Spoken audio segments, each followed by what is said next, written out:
Welcome to all of you in the United States and around the world. I'm Fareed Zakaria coming to you live from New York.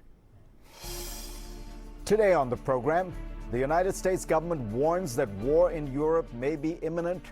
One after another, countries are urging their citizens to evacuate Ukraine as that country's president cautions the West against creating panic. I'll be joined by an all-star panel to examine just how dangerous this moment may be. Then, an exclusive interview with the Prime Minister of Pakistan, Imran Khan.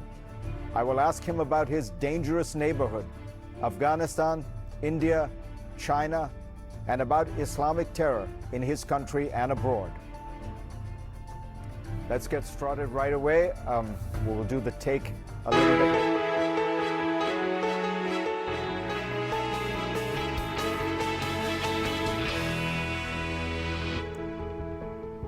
The drumbeat of war seems to be beating ever louder as the United States says a Russian invasion of Ukraine may be imminent.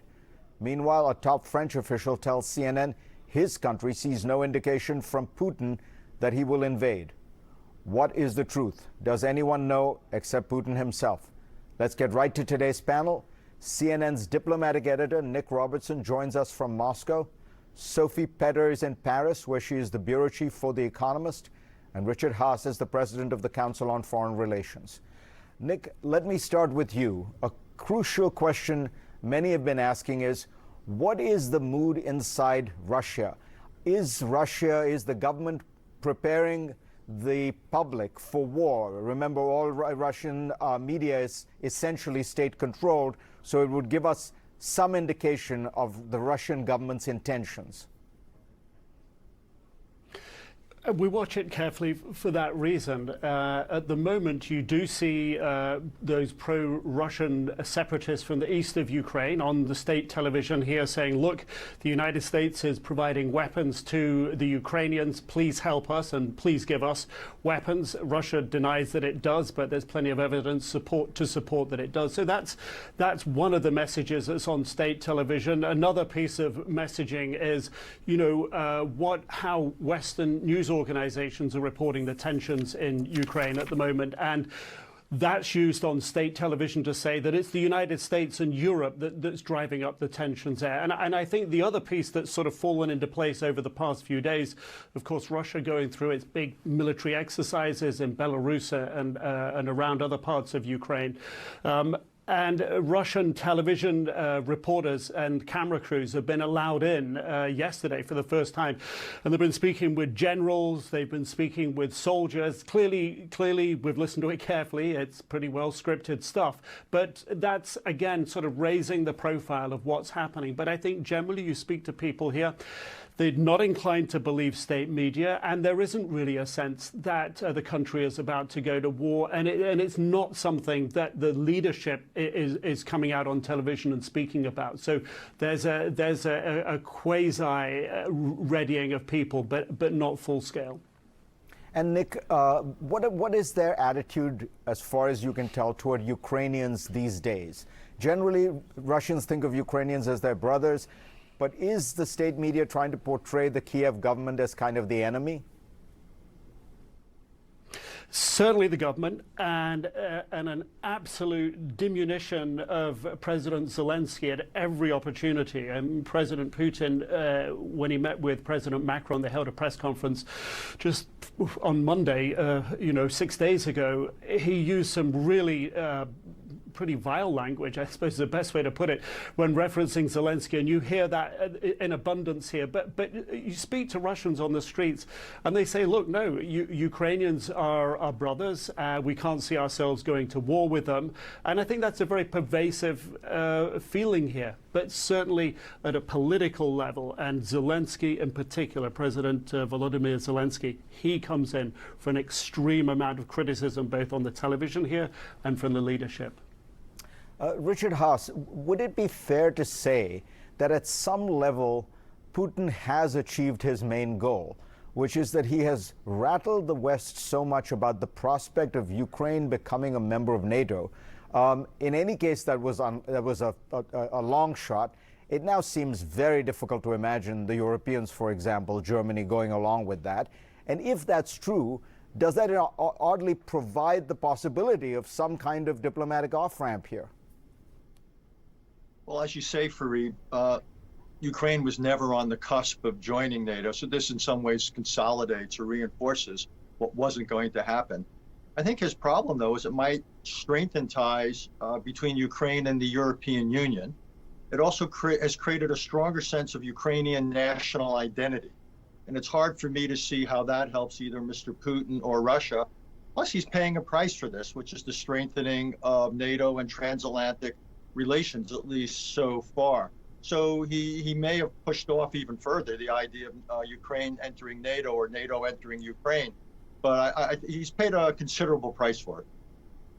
Do you think that the administration has so far handled this well? They've consolidated the West. The deterrence angle seems to be fairly strongly in place. Now, do you think there is also a clear diplomatic off-ramp? The short answer is yes. I do think they've handled this well. They've strengthened NATO. They've strengthened Ukraine's ability to resist an occupation. They threatened all sorts of economic sanctions. As you say, Fareed, they've provided various diplomatic off-ramps, both in the eastern part of Ukraine, if people want to revive the so-called Normandy process, as well as what we were just talking about with European security. The problem for the administration is they don't hold the initiative here. This is a crisis largely brought about in recent months by Mr. Putin. He really has to decide how this is going to play out. And strategically, this simply isn't good for an administration. As you know, they want to put the lion's share of their calories to focus on the so-called Indo-Pacific, in particular on China. And what do they find themselves dealing increasingly with European security as well as with the Middle East? So this has strategically become a much more demanding world for the administration. So this can't be in the long-term interest of the United States. Stay with us. When we get back, I'm going to ask Sophie Petter about Macron's diplomatic initiative. Ben Wallace, the British Defense Secretary, said there's a whiff of Munich in the air, meaning appeasement, and I wonder whether he's talking about Mr. Macron's trip to Moscow. I will ask Sophie Petter, who accompanied Macron, when we come back. Let me ask you how you would describe what Macron was trying to do in that trip to Moscow and what he thinks he got from it and where he failed. Well, I think what he's trying to do is use what he sees as an extremely narrow opportunity to pursue dialogue at a time when he does not underestimate the volatility of the situation, the gravity of the situation, nor the need to continue with deterrence and with the threat of sanctions.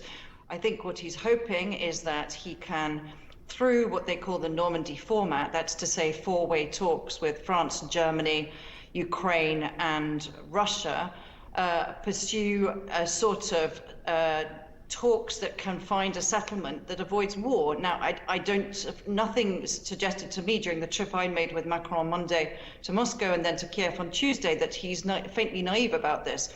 He talked about the potential for incandescence in Europe. He knows that it's extremely tense. He said that his meeting with Putin was palpably tense as well. All of that was extremely difficult, and it may all come to nothing. And this is, remains to be seen. I think that's why yesterday you saw in the communique that the Elysee Palace put out after the Putin-Macron phone call yesterday, that Macron had said to Putin that, the dialogue could only be sincere if there is no escalation. He's made that very clear. I think he thought he got on Monday a guarantee of some sort, or at least a verbal assurance from Putin that he would not be the cause or the origin of escalation. Now, that's worth what it's worth. It's not a written guarantee of any sort. But I think Macron still thinks that there is a possibility for talks, and that's a very different tone coming out of Paris at the moment to that coming out of London, for example. I thought it was not a coincidence that he also decided to take this period, to announce a major new expansion of French nuclear energy. He's been talking about it, of course, but that is surely in stark contrast with Germany, which is ever more reliant on Russian gas, don't you think? Well, it is in a way. France is far less exposed, as you said, for it because of it's reliant anyway on nuclear energy for the majority of its electricity generation in France, and that puts it in a very different situation vis-à-vis Russia than that in Germany. Having said that, I do think one of the things I found very interesting about this dialogue that Macron is trying to pursue is that he really is doing it in consultation, very, very close consultation with Germany. They have differences, of course they do, and they're exposed in different ways to what happens or what might happen should there be an invasion of Ukraine. But Macron has been at pains to consult not only with Germany all the way through. After we left Kiev on Tuesday, we went straight to Berlin, where he debriefed the German Chancellor Olaf Scholz, and he has been at pains also to make sure he consults with all other NATO allies, or at least leading NATO allies, obviously the US, but also UK, Baltic states, and others. And I think that this has been a really different sort of Macron doing diplomacy. A very consultative, inclusive attempt, not a unilateral effort of the sort that we have in the past seen him try to pursue with Russia.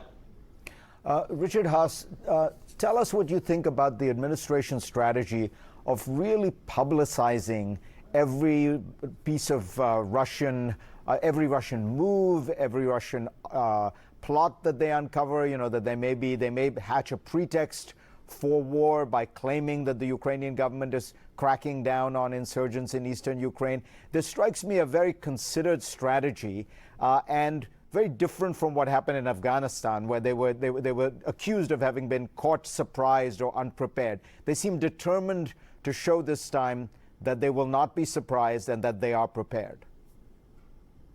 It's very interesting. It's a way of getting ahead of things, Fareed, and it suggests to me, one, we've got very good intelligence, and two, we're willing to make it public. And what we're trying to do, the United States, is take away from Vladimir Putin the pretext that somehow Russia's the victim, that Ukraine is initiating the crisis. So the administration has stayed one step ahead. Most recently, it's been the charge that war could be imminent, which is a way of saying we've got lots of warning indicators that Russia is at a point that if they wanted to launch a war, they could. And I think this has been an attempt to wrong foot Vladimir Putin. At the end of the day, again, though, he'll have to decide what price he's willing to pay. But in the meantime, I think it's a very creative use of what seems to be extraordinarily good intrusive intelligence. You've got 30 or 40 seconds, Richard. At the end of the day, do you regard Putin as a rational actor, or is Ukraine for him an emotional issue? That's the 64,000 ruble question here, Fareed. And the question I have, is he like Khrushchev in 1962, who ultimately backed down at the time of the Cuban Missile Crisis? Or is Putin determined to go ahead, to press what he sees as his advantage and his window? I'll be honest with you, I don't know, but I think we're going to find out sooner rather than later. On that note, Nick Robertson, Sophie Petter, Richard Haass, thank you. This was a fascinating conversation. We will surely be back to all of you. Next on GPS, I will give you my take on something different, the American economy, which I think is in much better shape than the American people give it credit for. So what is the disconnect between those two? I'll explain.